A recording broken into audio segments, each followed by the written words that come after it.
Now you can start over. All right.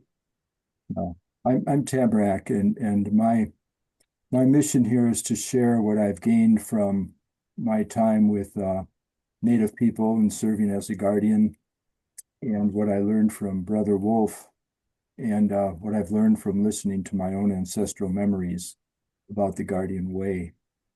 And specifically, we'll talk a little bit more about this later, but what what this person's particular mission is with this upcoming training is to go into the mystic, to get deep into the psyche of the guardian.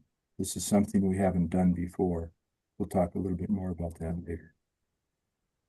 Love? Thank you. And this person is Letty, and she's here as a witness and also as someone who lives with a guardian and really feels what that gift of the guardian is in the circle. And she's here to support in any way that she is gifted to support.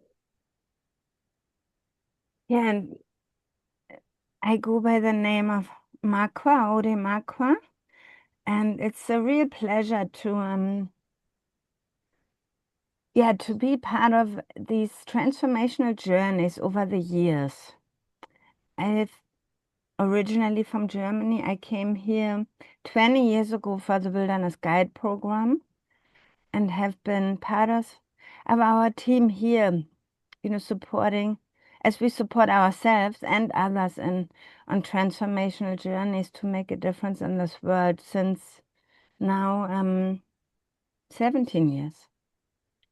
So, Fox, would you introduce yourself? Yes, hi everyone. This is Fox.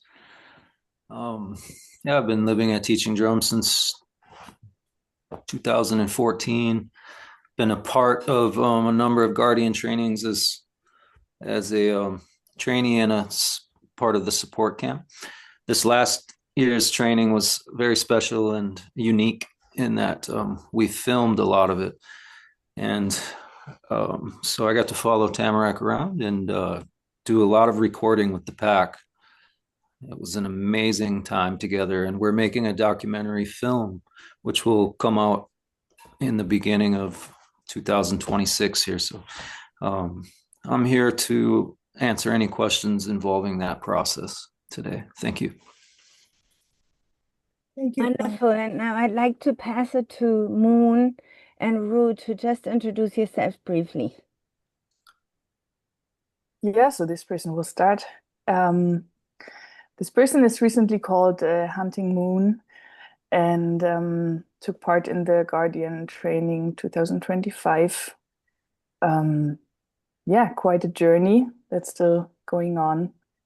At the moment, I'm living in Potsdam, Germany, close to Berlin. Yeah, don't know. If there's any questions later on, I'll be very happy to be there to answer. Thank you, Moon. Yes, hello people. This person goes by Ruth these days and also took part in the same training as Moon. So fresh guardians. Yeah, I think transformative is a very good way of describing the journey we went on, and journey is still going on. Don't think the training is ever done, and it was a very special time, and it was such a gift to live together with these people as a pack and to receive all these teachings and to enter the spirit of the guardian. And I live in the Netherlands in a small city, but currently I am in Potsdam near Berlin because I'm here actually with Moon.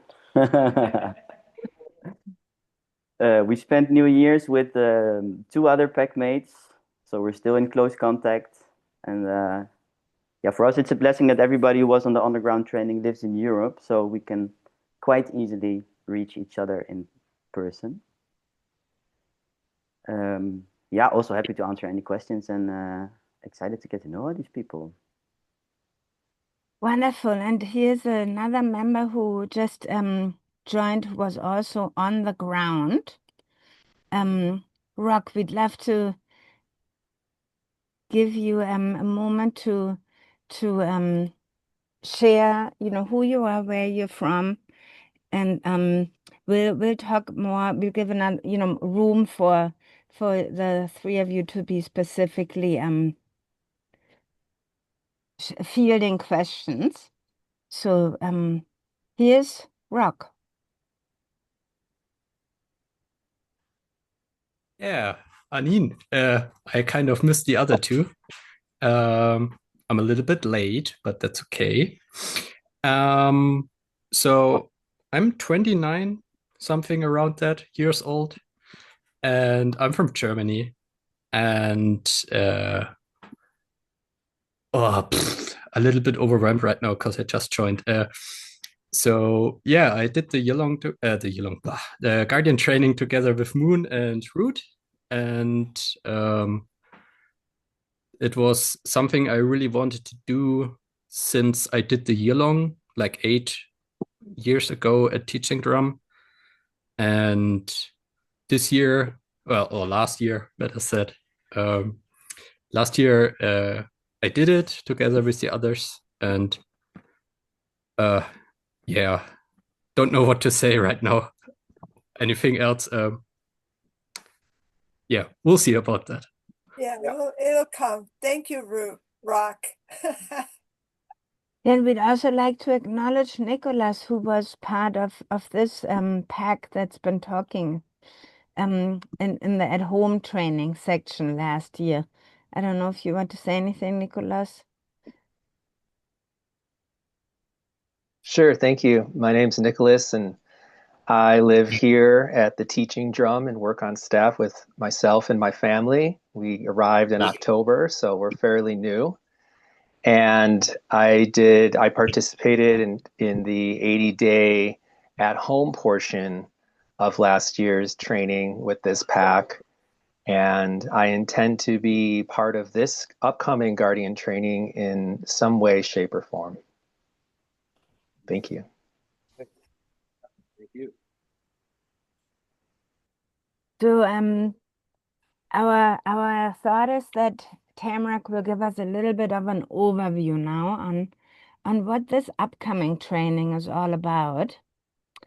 And when we open up the floor for questions, we invite you to take advantage of a really amazing tool that's called the digital hand. It's in the reaction button, and you can raise your hand there on the bottom of the Zoom screen. It says reaction because the point is it supports us in seeing right away that you have a question, because your picture will move to the front of the line. While sometimes when somebody just has their hand up, we can miss that, as the hand might blend in the background or something like that. Tamarack, would you please give us an overview? Yeah.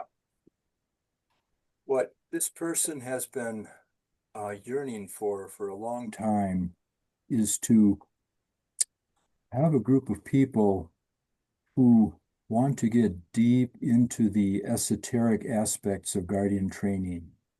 And we began that with our last training. We spent a lot of time on not what we were doing, but how and why we were doing it. We had missions that we organized ourselves around, and we got deep into the spirit of the mission and the psyche of each individual who was involved in the mission. And we became of one heart and one spirit. We became a true organism. And it was a beautiful, transformative experience. This person thinks speaking for everyone involved, but they'll speak for their own selves, of course. But this person watched them transform in coming from a place of I consciousness. I'm directing my own life. I know where I'm going. I'm making my own decisions. To coming to a place of listening, of being able to open up, being able to trust, being able to be an organ within a greater organism and function as one being, one very efficient being that amounts to 1 + 1 + 1 being a lot more than 3. And the people being able to, the pack members being involved, being able to listen to the other people speaking as though it was their own ears, and seeing what they're seeing and recognizing that I can see this also through your eyes. This is really a beautiful contribution to what I am capable of. And I became we over time. It didn't happen overnight. They used language as a conveyance, dropping I as much as possible and speaking from the collective consciousness, speaking as we and as this person rather than I. And that helped in the transition. And that laid the groundwork for this upcoming training, where we are now going to go deep into the mystical aspects, the esoteric aspects of what it is to be a guardian. We're going to be exploring time travel.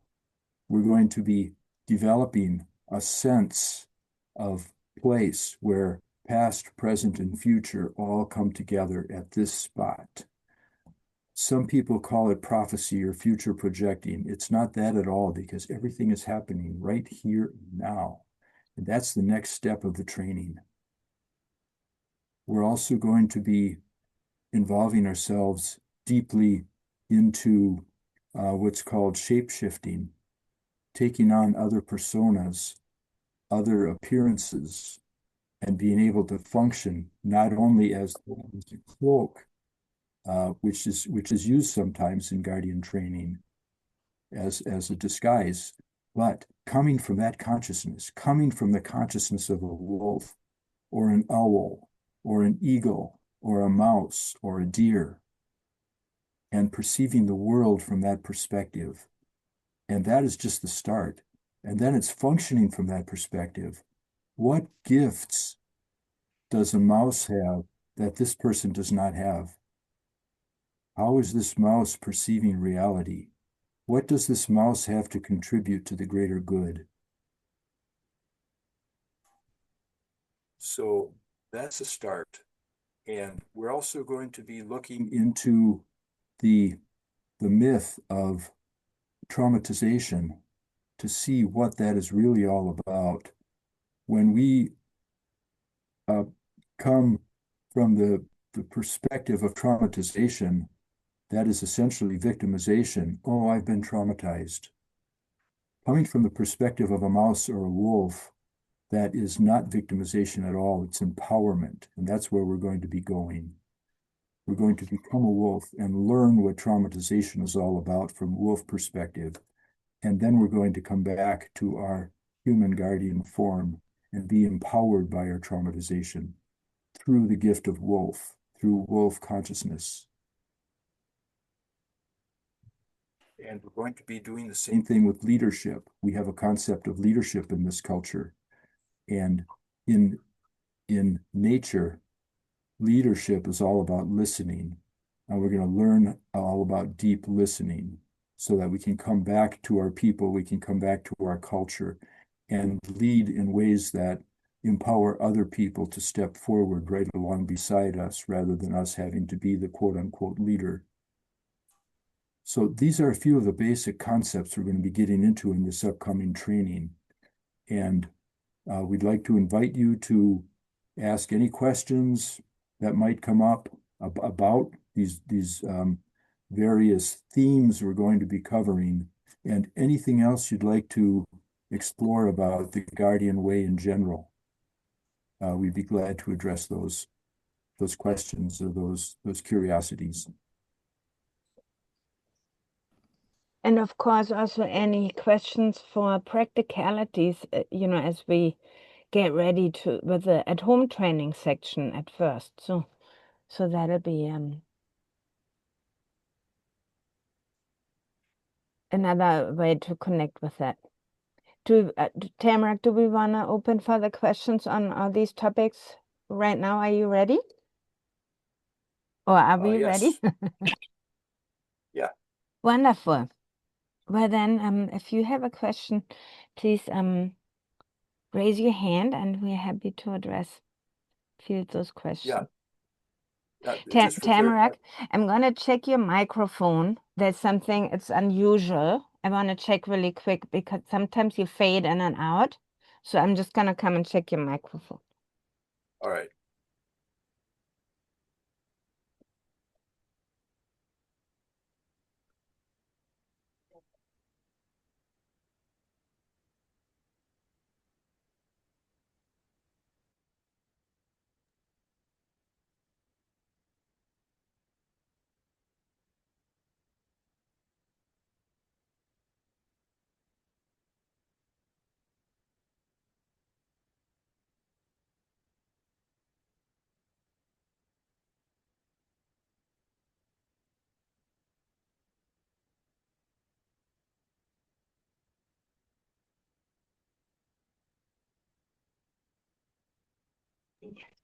Thank you.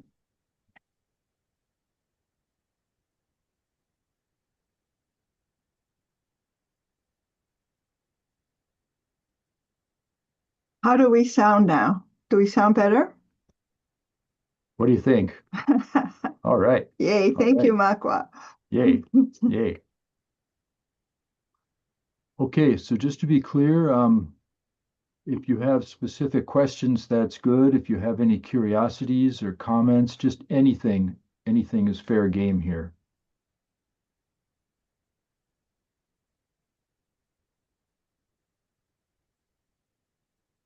I see you, Daniel, and yet I'm inviting you for the digital hand to make it yet easier.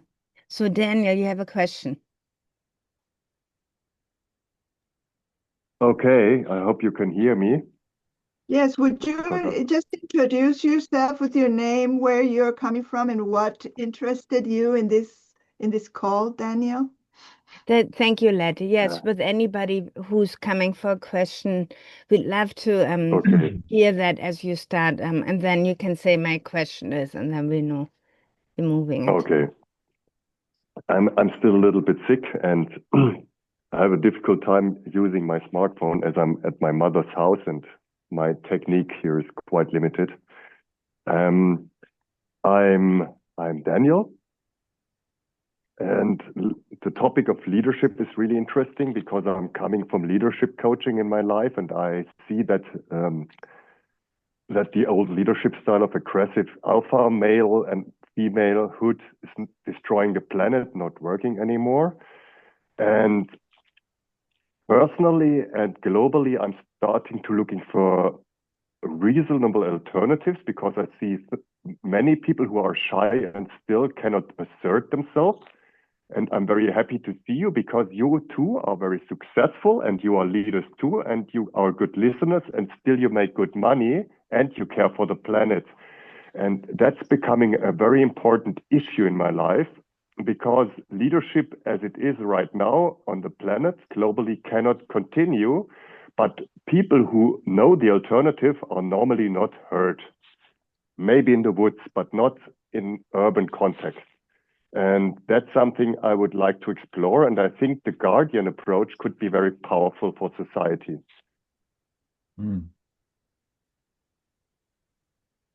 Yeah, that's a great perspective, Daniel.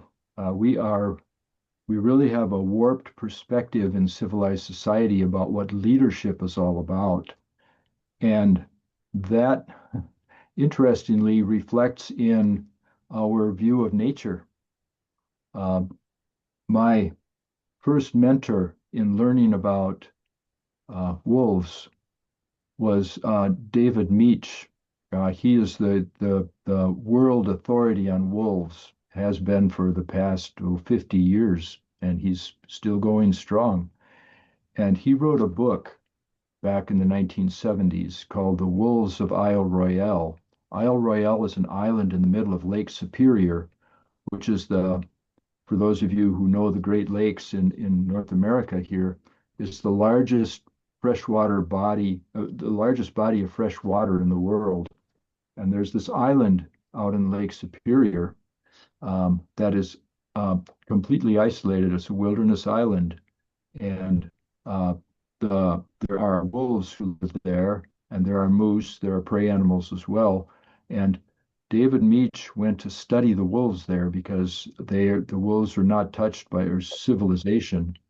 And he saw the wolf packs as being organized in the same way that we humans organize. He saw an alpha male, he saw an alpha female, and then subordinate animals under there. And he wrote about this in his research.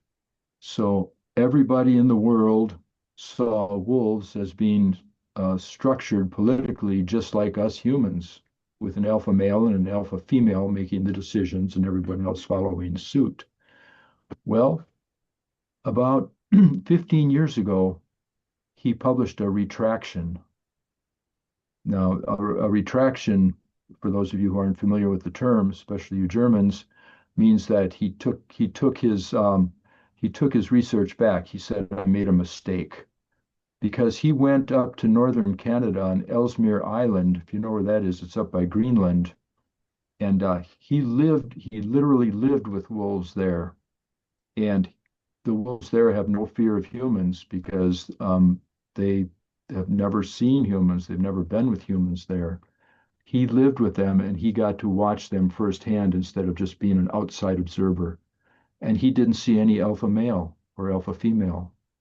He saw complete cooperation. He saw all of the wolves being, just as we did in the training last year, being organs within this greater organism, all of them cooperating in the various ways that they do. He saw the elders. He saw the females who were having pups. He saw the yearlings. He saw all of them playing different roles. And the reason the researchers saw an alpha male is because they came with a cultural bias when they were researching. They took their concept of a political structure that we have in civilized society, and they imprinted that upon the wolves. They were looking through that filter. They didn't see how important the important role that the yearlings play in raising the pups. They didn't see the important role that the pack jester, the clown, plays in keeping the mood light and helping to solve emotional stress in the pack. All of these are vital roles. He didn't see.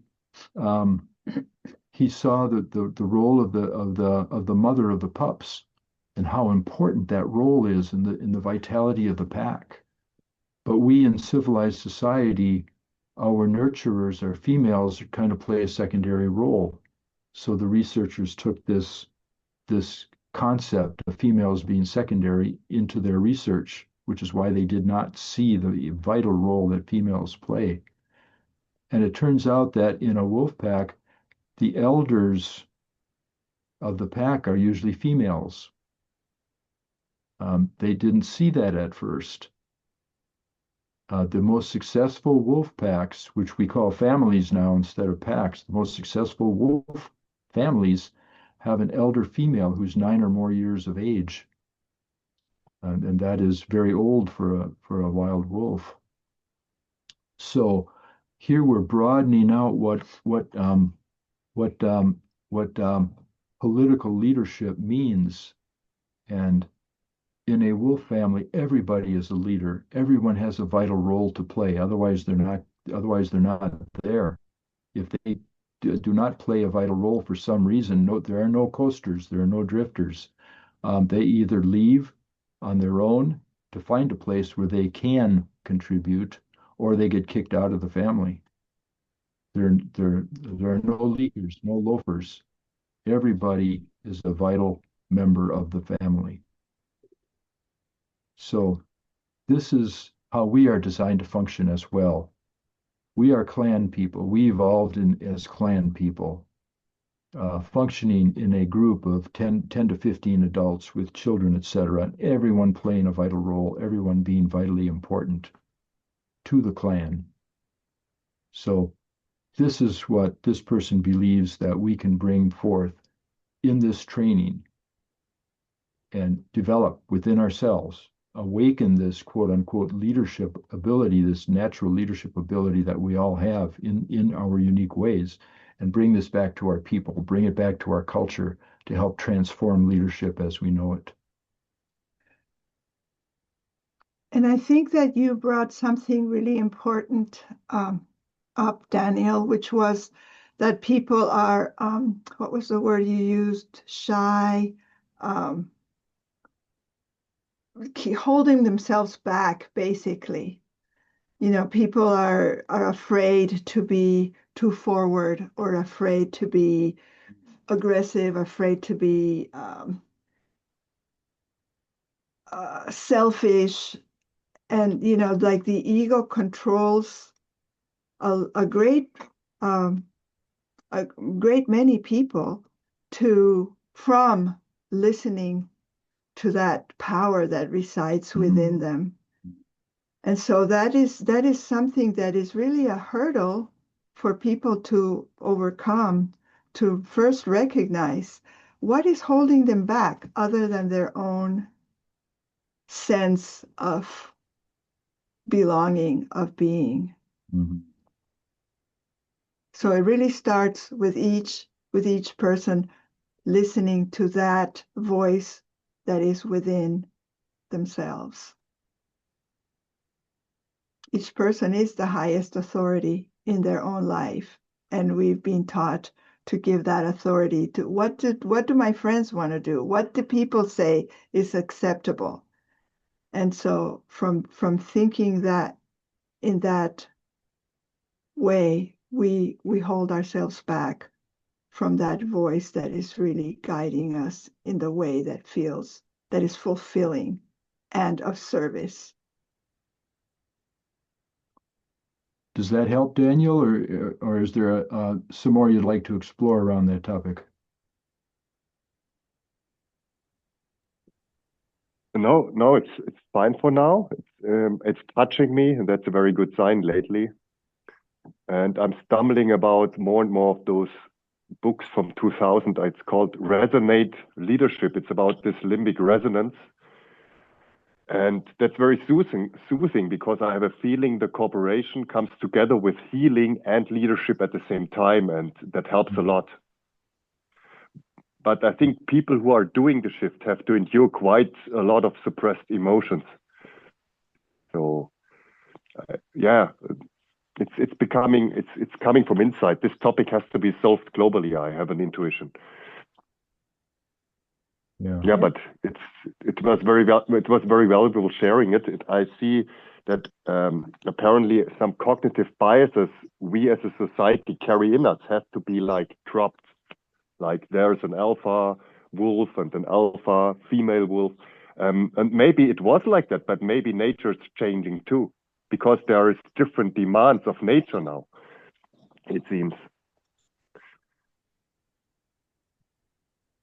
Okay. Great. Is there anyone else who'd would like to contribute to this topic or have questions on this topic?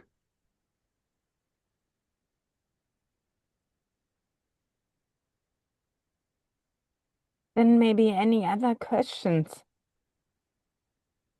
Who else has a question? Oh, Dominic.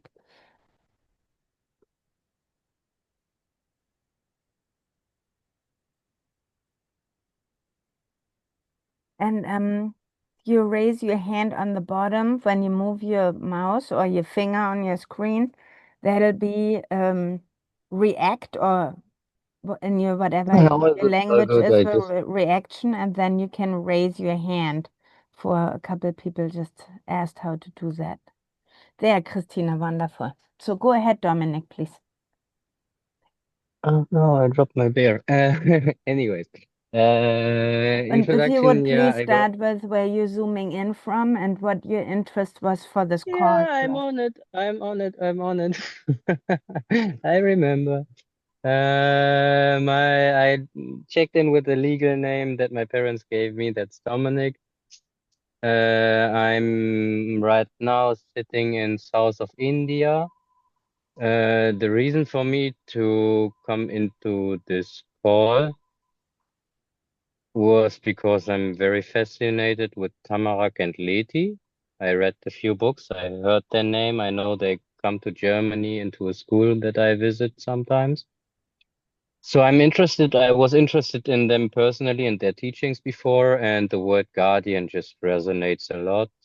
I feel this planet needs me in just that position, but I don't like putting labels on it.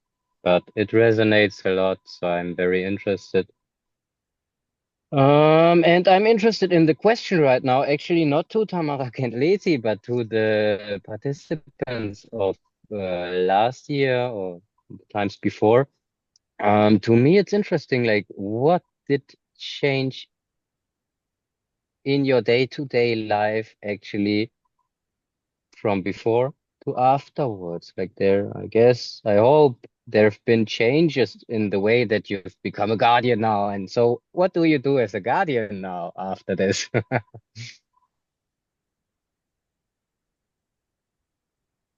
Who would That's like to about- answer that question?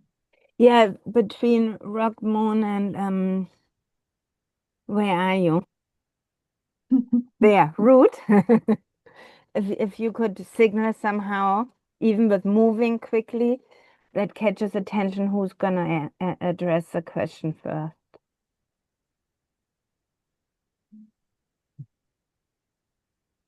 Yeah, this person will answer this question happily.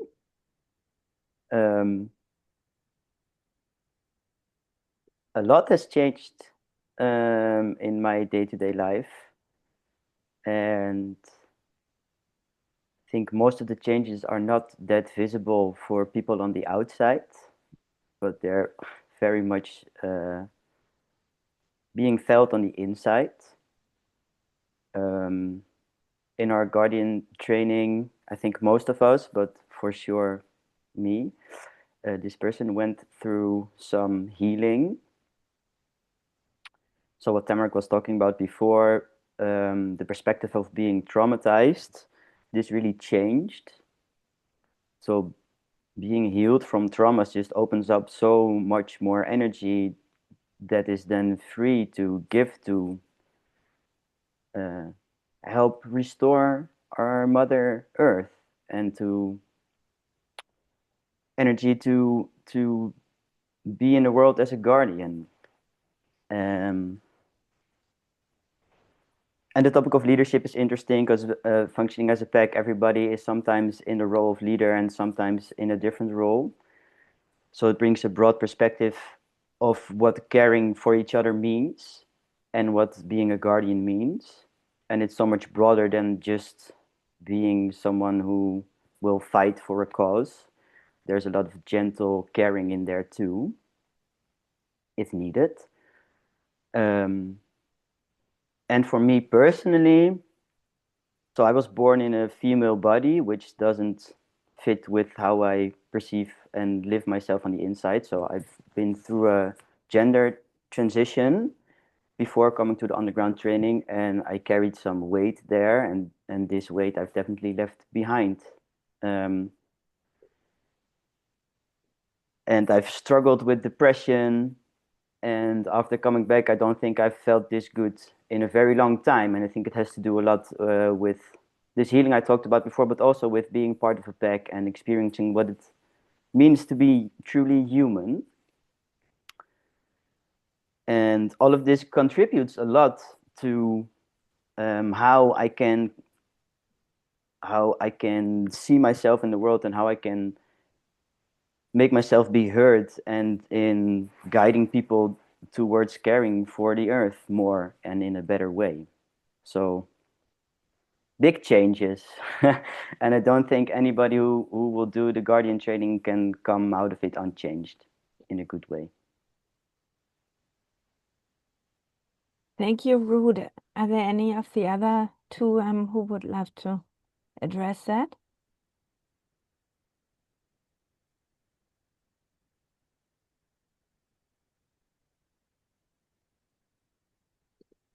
Game hunting, Moon, please go ahead.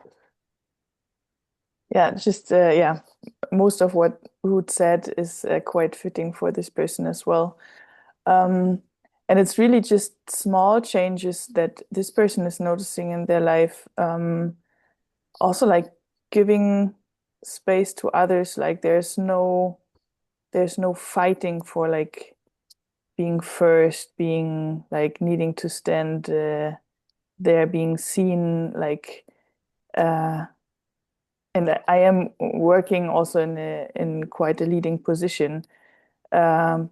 But it's so interesting to see that just most of what needs to be said will be said anyways. And to listen carefully where there is open space to jump into and to fill this space because it's needed. This is quite a quality that's brought also from this guardian training.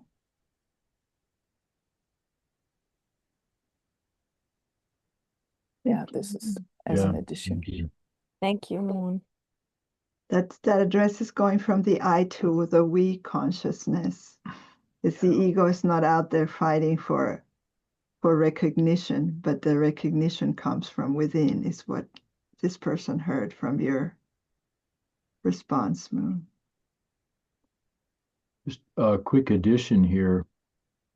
What this person notices from the people who have taken this last training, and what is common to the Guardian Way in general, is that the changes that occur are not always so visible on the surface, because we could be dressing the same way we normally dress. We could be going back to our families and our jobs and all of that. However, what is happening behind the scenes is different. The way that we function, the way that we affect change is different, rather than being right out there and up front and, being forceful or confrontational. We are working in ways that affect change in a deeper way, because we are able to listen in a deeper way. We are able to connect in a deeper way. We are able to establish more lasting relationships than we once did. We know how the human psyche works better, so we can work with that instead of just pushing around on the surface. So there are these subtle changes that don't always show right away, because here's the same person looking the same way, but the person is different because the person knows him or herself and knows what relationship is all about in a deep sense, and can use that for deeper, more lasting change. And there is a very practical thing that this person remembers hearing all of you speak, all of you trainees who completed your on the ground training. And it was that once you got home, you were picking up trash wherever you went. Mm-hmm. It is just such a beautiful integration of the trash that's there in the world, that can be physical or emotional or invisible, but you have this awareness that when things need to be cleaned up, you're right there to do that. So that just feels such a huge blessing and such a great honor that we got to be a part of sending that into the world with your, of course, incredible integration of those principles. Wonderful.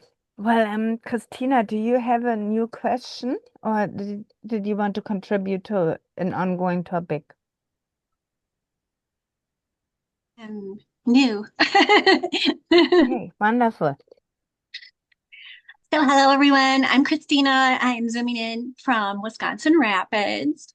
I was kind of interested in this because I've kind of been thrown into a leadership role at work, even though I never set out to be a leader. Like that's never been a personal goal of mine. And even in my family and my community, I see needs that hey, someone should step up and do this. And I shouldn't be just waiting for other people to do that. I mean, maybe it could be me, you know? And although I don't feel like I'm a natural leader in some ways, like I'm not always as assertive, I'm a little bit introverted. But although recently I have heard a TED talk on how introverted people can make fantastic leaders. And I think one reason why I have kind of been against kind of being a leader is I've seen negative examples in my life of leaders. So, and I don't want to be a negative example. And my question would just be about logistics, about like how much time do people spend together in person and when and those kind of things. Is that for the at-home training or the field training or both? Both.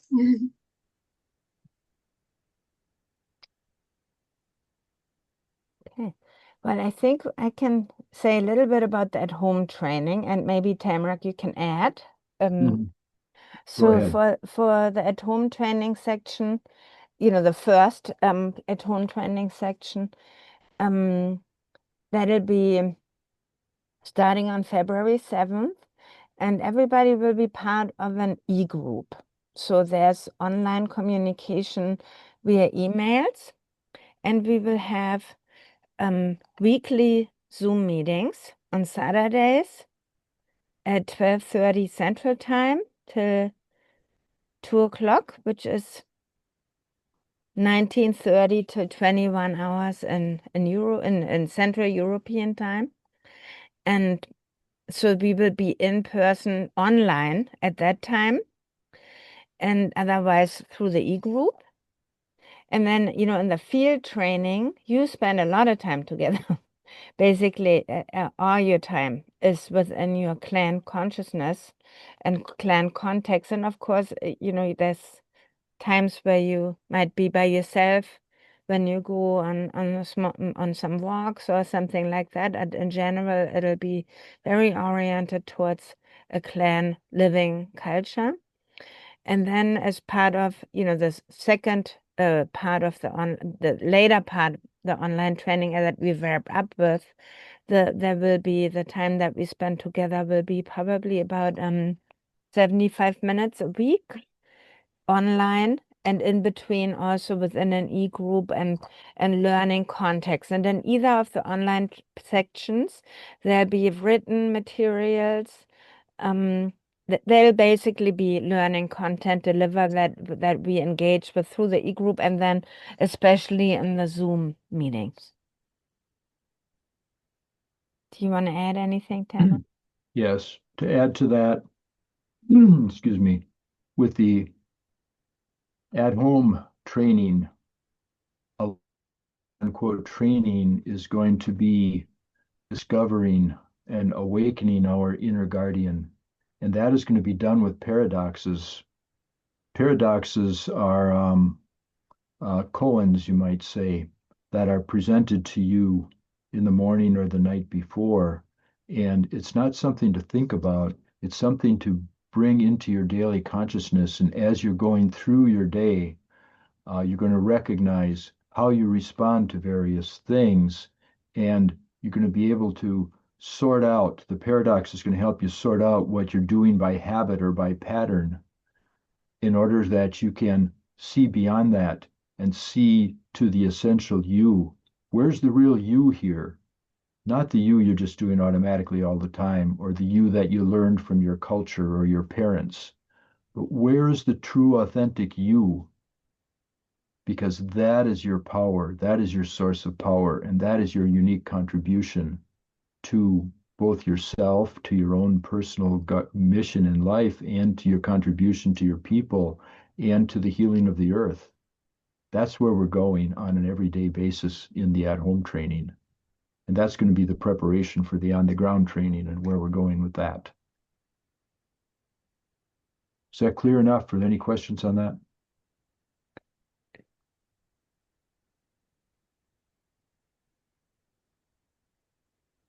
Thank you And for the question, maybe Christina. just to clarify that, you know, we the initiation is the at-home training that Tamrak addressed right now.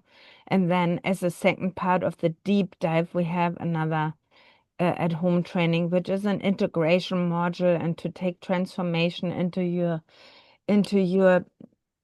daily life as you integrate everything you learned in the field training and take it to your whatever your current community is. So I think it might be helpful if we refer to as we answer these questions that we are clear in what at-home online training we speak about. Yeah. Just to be clear on that, maybe you got it. There are 3 phases to this training. There is the first at-home part, 80 days, and that's a standalone. That's the initiation, as it's called on our website. That's the initiation. That is a standalone in and of itself. And for those who want to take the deep dive and go into the more esoteric aspects of shape-shifting and time travel, it's going to be a preparation for that. And then the third, as well as living in a community of people that do not know how to be out of balance. And that is in the natural world. Yeah. We're going to have that example around us. The elders have taught us that the easiest way to change is to immerse yourself in what you would like to be, how you would like to be. For example, if this person wants to be a carpenter? A carpenter, yes. He would hang around with carpenters. It's the easiest way to learn carpentry. You pick up the lingo, you see the example. It's the same thing with becoming who we are intended to be, learning the guardian way, to immerse ourselves in nature where we have guardians functioning very well all around us. And that's the second part of the training, the deep dive. It's a big part of it. And the third part of the training, which is the reintegration, bringing that huge shift that has happened and finding a way to bring that into an everyday society that doesn't know what we just experienced. And so it puts you in a different mindset that functions on a frequency level, which is basically what you're at when you're in nature. You're speaking nature speak. You're learning that language. And that third module is, you can take that if you're taking the first module and you want to step into that piece that takes you into a frequency environment, whether you take the on the ground portion or not. So the third module is very, very supportive if you've been on the ground, but it is also supportive if you're not. Okay, we have a couple hands up. Well, Tuan, because I think Christina, is your question fully answered? Great. Wonderful. Then I'd like to invite Tuan. Hi, so this person goes by the name Tuan, and she's calling in from, they are calling in from the Netherlands. And my question was related to the previous one. And Magwaye just told us that there will be a weekly meeting on Saturday evening, or at least evening for the European ones. And I will be teaching in that time period quite a lot, so I know that I cannot attend many of the meetings. And I wondered whether that would be a problem in that sense, or whether they are recorded and that I could catch up. Probably the latter, but still, yeah, I would miss many of the of the live meetings if I were to attend. Mhm. Yeah, that's thank you, Tuan, for asking that. But yes, they will be recorded. And I think what is a clear option is, for you to communicate ahead of time what would be some questions, for example, because these meetings intended to provide a platform, well, for checking in, and also to reflections on some of the topics, to take them further that were covered throughout the week. And you can submit your questions ahead of time, or other things you would love to contribute, and then we can integrate that into the session and as it's happening, so that when you watch the recording, you would also have your topic addressed. So it's not really a problem. There's also the other end of it too. After you watch the video, if you have any questions or comments or contributions that come up, you can contribute those during the week to the e-group. So you would still be directly involved on both ends.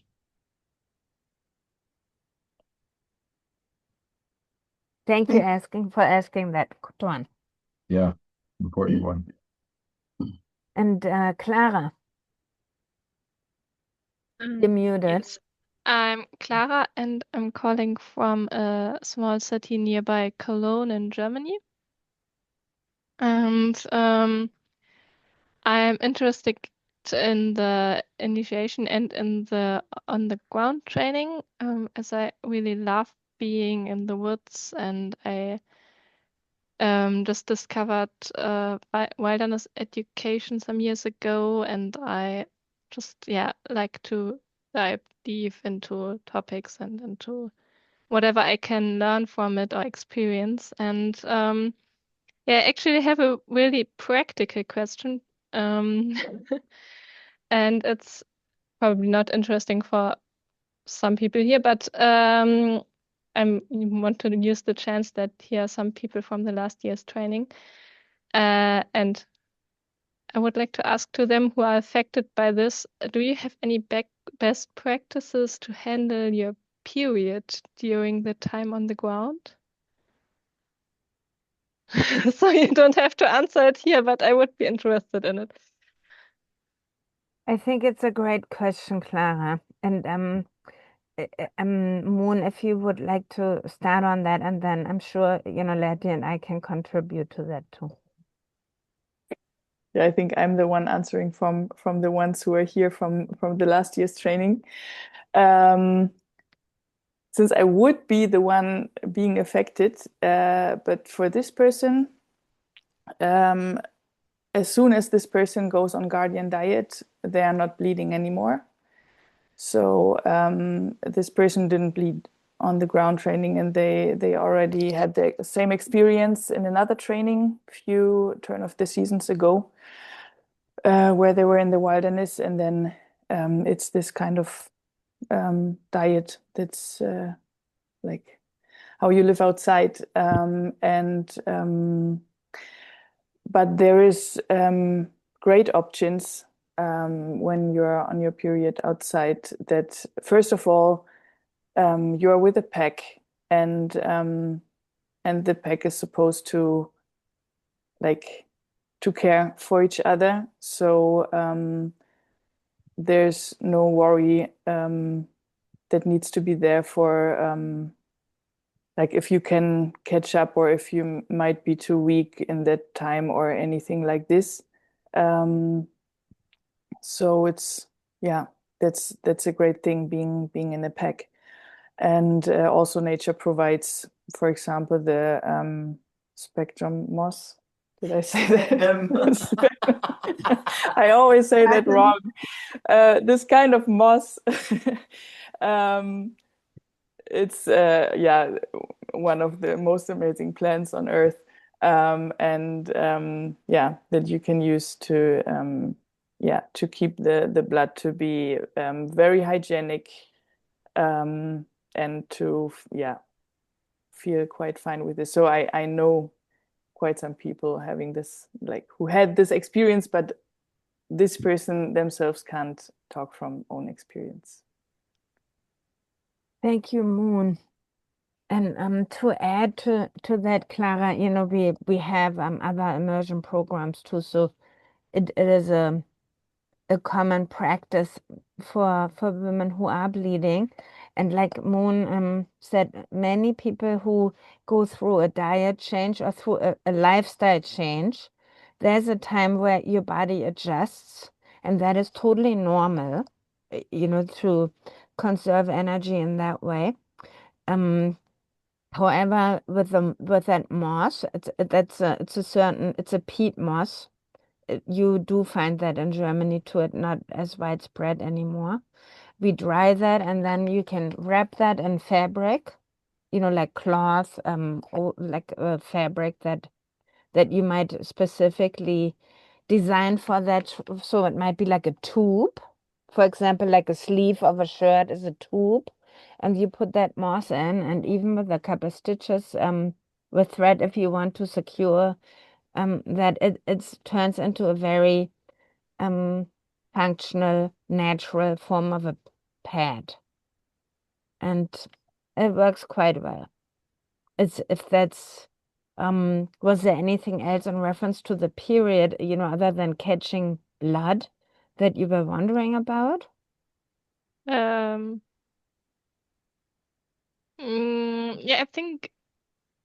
I think also the thing that Moon said, when I'm like weaker in 1 or 2 days, so that the pack will care about it. That was also quite well, but yeah, it was also the blood. Yeah, and you know, with that might be for the moon time, but in general, you know, there's energetic fluctuations in people, or somebody might have some sort of you know, other condition that temporarily slows them down. And that's a natural flow of when you live together and you're in an interdependent relationship, that there will be changes of interaction and energy level. And so that's a natural flow and nothing to worry about. Okay.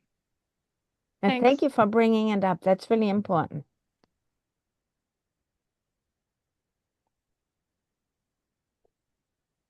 Yeah, what you're bringing up brings out a key point of the Guardian Way in how we function as a pack.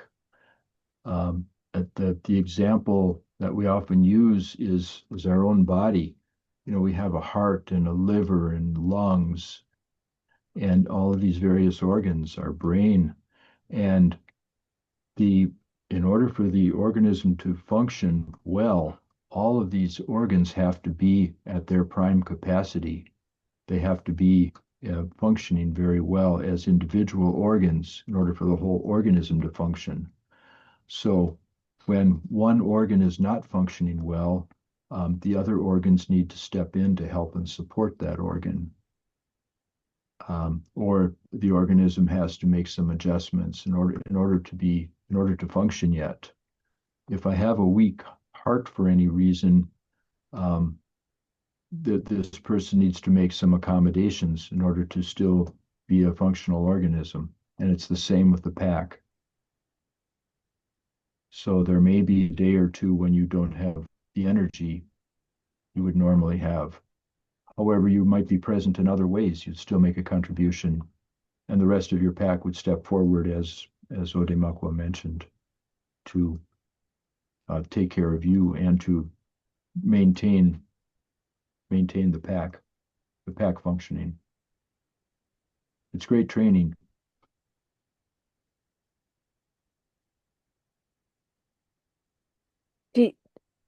Moon. This person is just curious about the on-ground training, if the pack in 2026 will be traveling nomadic as well, or since it's very much about the inside world of the Guardian, if they will be more like being at one place, like in one campsite and being there, like working with the teachings? How is that going to be? Great We question. Thank you. Yeah, great question. We are still going to be following this a very similar format. We're going to be out in the wilderness.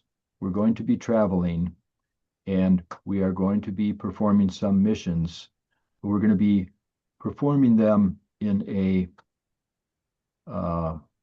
more inwardly engaged way. We're going to be looking more at the esoteric aspect of performing as a guardian on a mission. So on the surface, it's going to look very similar, but the focus and the intention is going to be different. We're going to be looking more at the mystical aspects of performing on a mission. We're going to be looking more at the transformative aspects. We're going to look more at have more of a focus on shape shifting.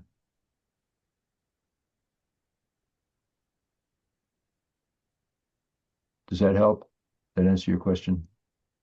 Okay.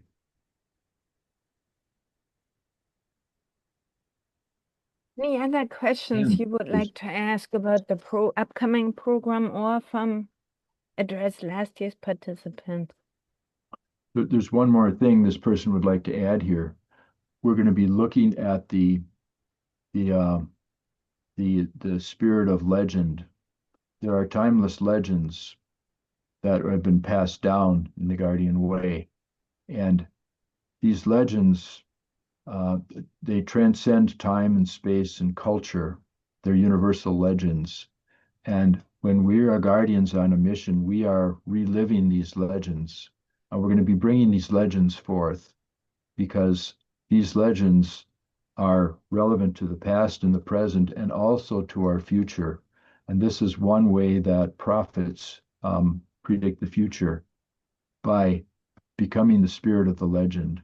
And we're going to be all the more consciously living and reliving the spirit of these legends in what we are doing. We're going to be pursuing these legends. We're going to be looking at the symbols and the metaphors in the legends to find ourselves in these classic legends, because they are all about us right here and now. So that's going to be a big component as well.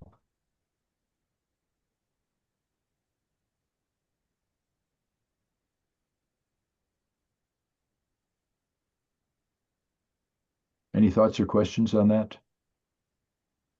And I would like to just put it out there that any question is a great question. And sometimes, when you think nobody else is going to be interested, like Clara said, then just think about that. Your question may spark an inspiration in somebody else, and they didn't even know that they had a question about that. So definitely, every question is a great question to bring here.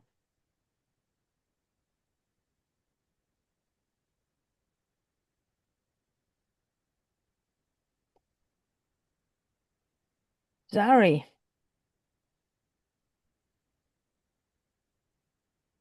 Great to see you. Lake Michigan, we're assuming. Yeah. Can't find the unmute there. Yeah. Found it. Can you hear me? I have very little reception. Yes, we can hear you. Oh, good. My name is Zori. I'm currently out at Lake Michigan in Two Rivers, Wisconsin, enjoying the frozen coast. There's a little rentable cabin out here, but it connects to a big trail. So it's walking the trail today, and Lo texted me, so I thought I'd join. Yeah. I have been interested in the Guardian training, and I guess my question is kind of about the online portion, and do we journal and dream message and then together weekly get together in our little groups to reflect back and forth to one another and then bring our whole concepts and share that here for the group? Sorry, Thank I think you. it might be good if you turn your camera off. Part of your your Oh, audio was very distorted. So, and then if you turn your camera off and repeat the question. The last part. ooh. Okay, can you still hear me? Because my phone's going crazy. Yes, we hear you. Yep. Okay. My question was how the weekly small groups work with the work that will be emailed. Do we journal and dream message and then reflect that back to each other weekly and then bring our total concepts back on Saturday to a larger group? Mhm. So as far as I know, we will be all in one group because we are not a huge group. Okay. We have a limited space. So we'll have our e-group where we will be all together as one clan.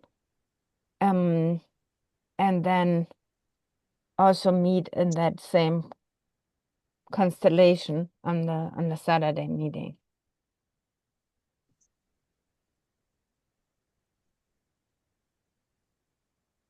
Yeah, to elaborate on that, there are going to be paradoxes that you are given.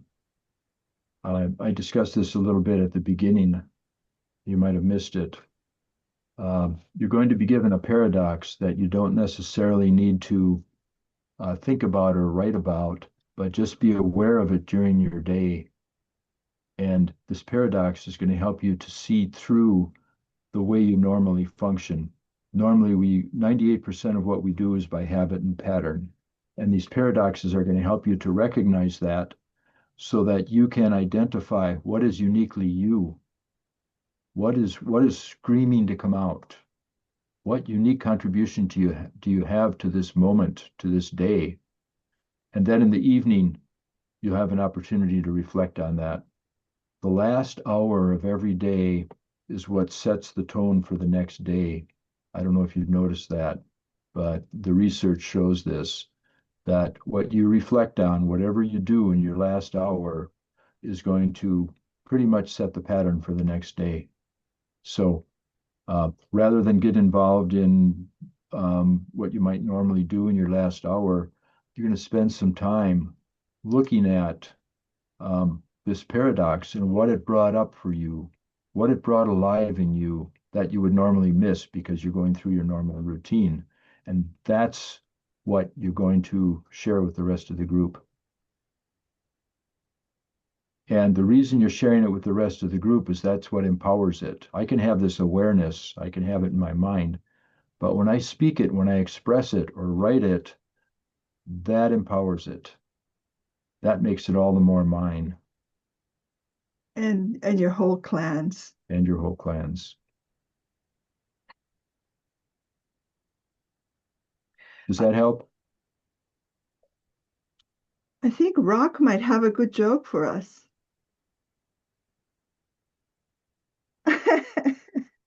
Well, you haven't been sharing anything yet, Rob. Maybe this is a good time, as we also come to a later part in our session here too.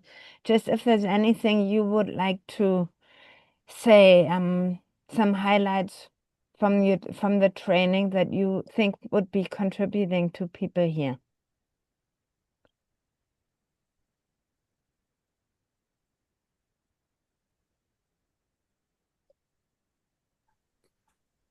There are so many highlights. I really don't know which one would be like nice to contribute. Well, this person is mostly just hoping for some questions that he could answer. So there's so much to tell. So yeah, don't know what would be fitting. But there's a question. Go ahead. I'm just a bit curious. So it would not hold me back, but it's just out of curiosity. Were there any moments where you thought, like, what am I doing here? Why am I here? I want to be home.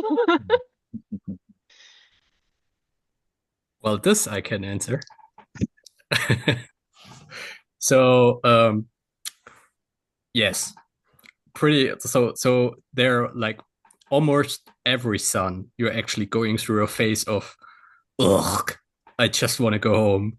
But at the same time, also almost every sun, you're like, oh, it's really beautiful here. So it's like you're up and downs, especially if you're not used to like living this kind of life, and you just need to get kind of the feel for it all. Then it starts to like balance itself out, and then you'll be way more satisfied with being out there. And so I think, speaking for myself, I think that this person had a little bit of an advantage because he did the year long. And remembering back to the year long, he had way more often that feeling of breaking up the program, going home, and quitting than he did in the Guardian. But I do remember that some others in our group had like very, very strong struggles. And there were always like some people who thought about like, why are they there? And if it's worth doing it, kind of. And I see that Root has raised his hand, so I'll give the word to Root. Yeah, that is a great question. And I would like to add that for this person, the beginning was the hardest. And looking back, they see that it just takes time to come out of your civilized mind and to kind of recover from all the overstimulation we're used to that's thrown our way in the world we live in. And even for me, like, I'm not on any social media, I don't use my phone that much, so compared to a lot of other people, I think probably I'm a bit less overstimulated all the time. But I think the first phase for me was to like heal my nerves from being overstimulated all the time, and it took some time. And I had a lot of thoughts about going home and about, oh, why am I here? Is this the right timing? Maybe I shouldn't have done this. But it all turned around once I was able to just sit with my feelings and really look it in the face, and then it all just turned around, and I wouldn't have missed it for the world. It has been the most, I think, profound and changing experience I've had in my life. So don't let it take you don't let it scare you off. But yeah, you'll probably want to go home at some point, or more than once. Pugs.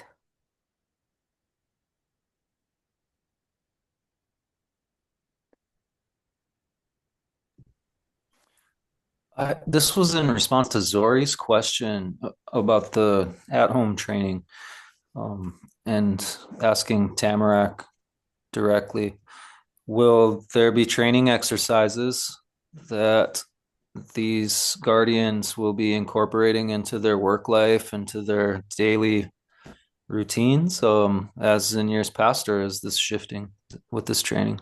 I didn't hear it mentioned at all. It's been such a huge part of the at-home training in the past, so I was curious about this. Thank you, Fox. Yeah, it's going to be different this time. We've done a few different things with at-home trainings.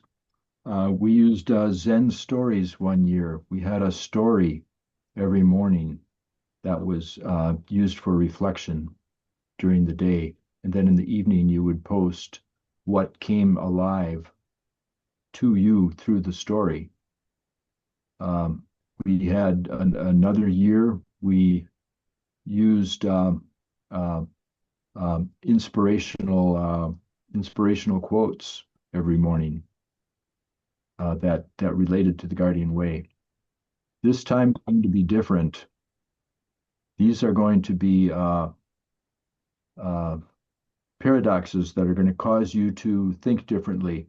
They're going to give you a switch in consciousness so that you are going to be looking through different eyes throughout the day. It's not going to be a story.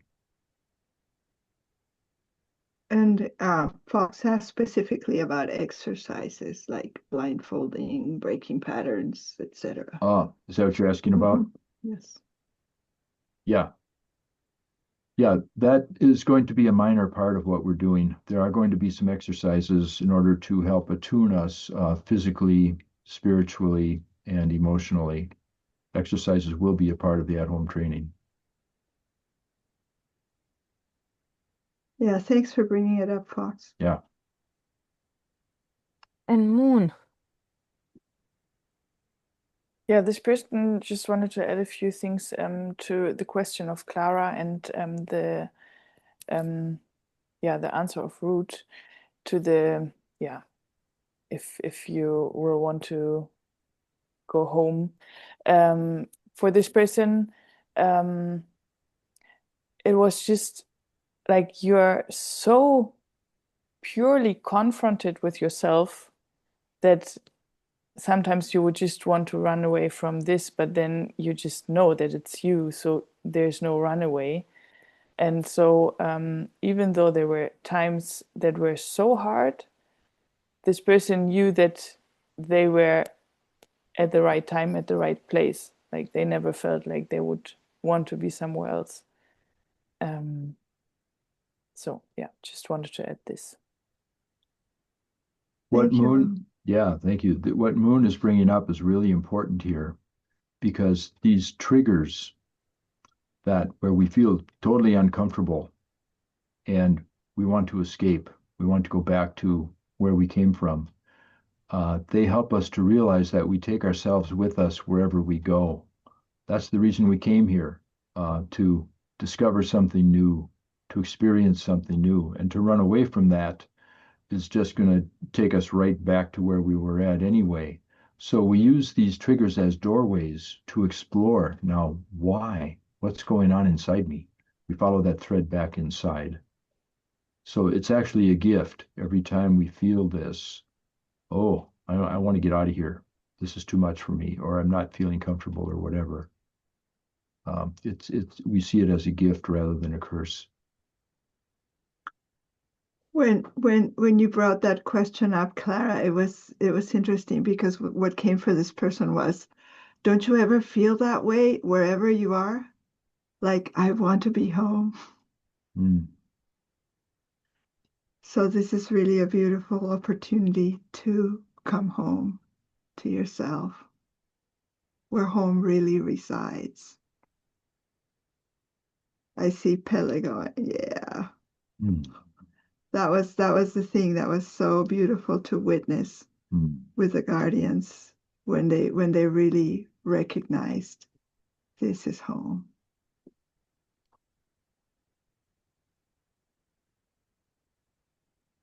Yeah, and I would like to just do a little wrap up of our session with highlighting a couple things that are good to put out in the world. And one is that there's a book in the making about the process of last year's training. That book is written primarily by these three and the remaining other four on the ground participants, along with Tamarack. And there's a movie that is being put together with some clips have been put out by Fox, and Nicholas is a contributor in the movie processing right now, and just opening it up to Fox to share a little bit about this movie, because this, for the people who are here wondering what is this guardian training about, the clips that have been put out on social media and YouTube also, and this actual documentary might be really interesting to get more of a sense. So, Fox, if you have anything else to share on that. Yeah, it's really exciting. There's lots of clips being shared on Instagram and Facebook as reels and short form content, and as well as on Teaching Drum Outdoor School's YouTube page. the documentary movie is going to be a full length film, and it involves the Guardians arriving at campus and going through their training process, and then following them out into the wilderness, and the process of moving through these thresholds and coming into their sense of presence and being together. All the teachings with the skills.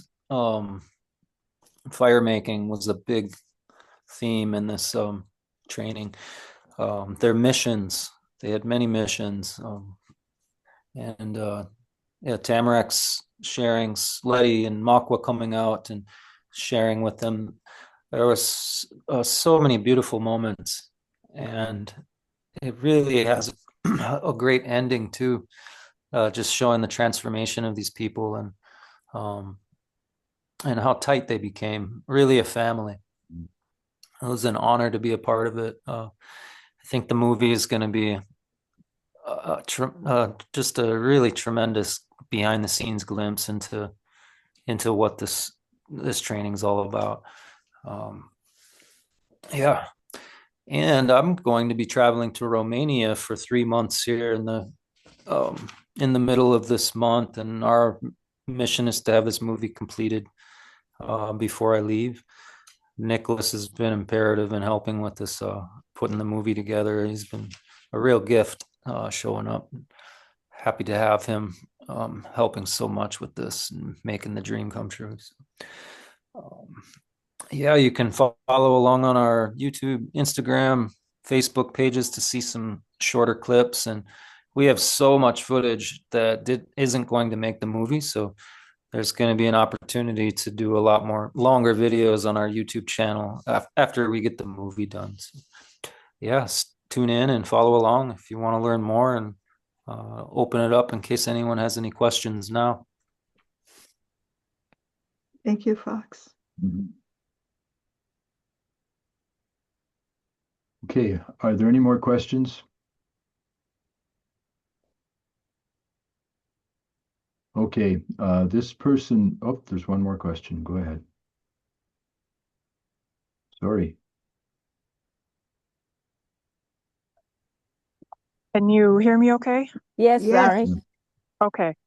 I just had one thing come up when I was thinking about the transformation and what, because I think you have deep spiritual experiences, and then when you go to leave and then you return back to kind of the world and the way it is and the way you left it, there's kind of this almost this shocking shift as you feel all the changes that maybe have come over you, and the shell that you were before isn't the shell that you left. And how do you support people through that?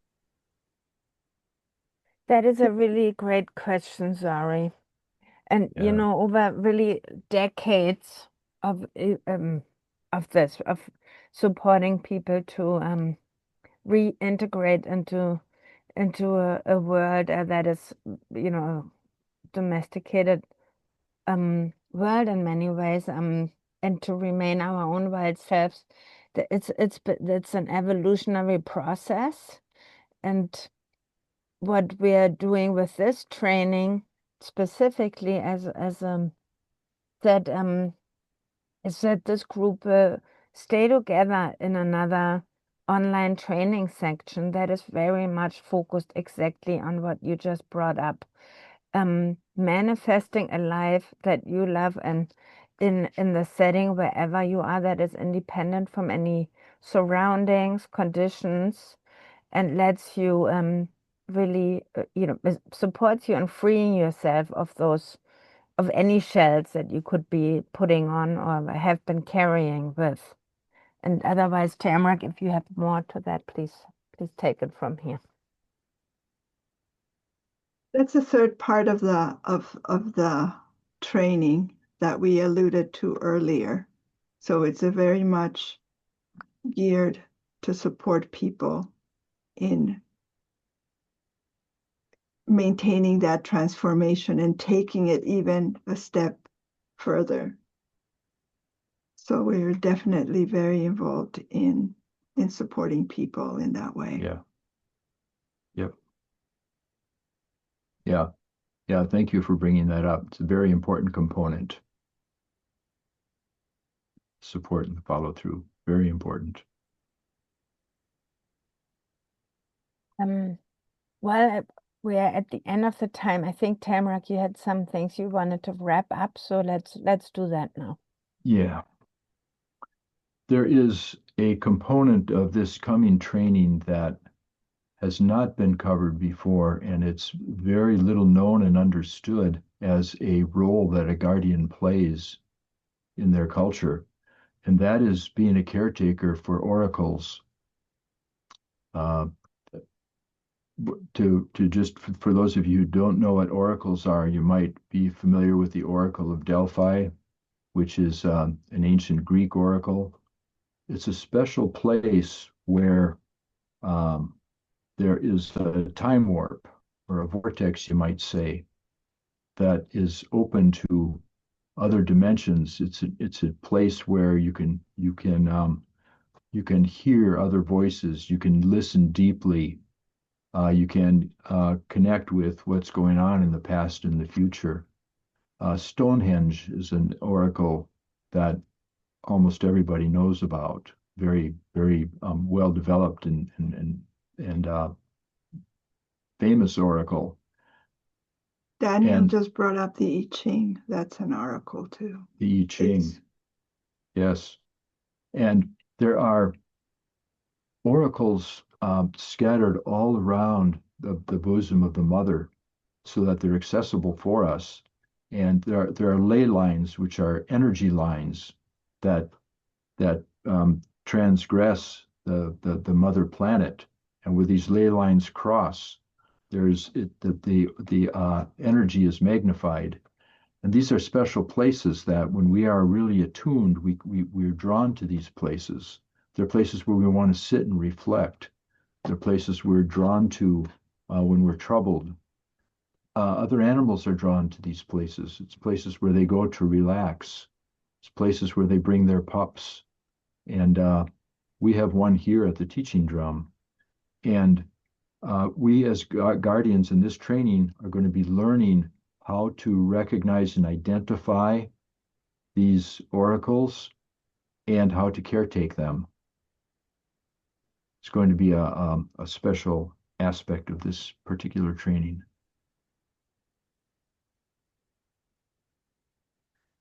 Thank you, Tamarack. I mean, this training is just, how could you not want to take it? So I put in the chat, for any further questions or just to get in touch about the Guardian training, please email us at training@teachingdrum.org. And we look forward to, just be more in touch and welcome you to this upcoming training, which starts in just a little over a month. And also we might reach out and invite you to some of our complimentary offerings that we do occasionally, so you can stay in touch on other topics with us as well. Any final words from Fox or Tamarack or Letty here? I'd like to thank every one of you for showing up, for your questions. Moon and Root and Rock, thank you so much for making time to be here and give testimonial of your own experience, and for that curiosity that is inside of each one of you, for that call of life wanting to express something by means of you. Thank you for honoring that call, and we're here always to serve that voice. So don't hesitate to contact us whenever you have a question or you would like to just run something by us. Yeah, and we wish you all the best year ever. Thank you, Dominic. a little thing he noted that doesn't make sense to him. Those that have been diving into the Guardian Way appear to consciously speak about themselves as this person, showing towards a certain underlying unity, in contrast to those asking questions were asked to mention their name and place where they are right now. Don't see how a name and location are of interest when people ask a question. Something to take into, no response necessary. Thank you, Dominic, for raising some awareness and some input. And just to address that last part is that, in order we come together here on this platform online, which is thanks to technology, that we can be connected across the globe, and just providing a little sense of where are we on this earth brings a little sense to, wow, who we are as humanity, coming together on a circle, as a circle on a certain topic from all over the place. And I was really inspired to see you're in the south of India and just having you join us from somewhere where I didn't think we would be reaching. So that's just my 2 cents. Thank Thank you, you. everybody. Goodbye. Mm.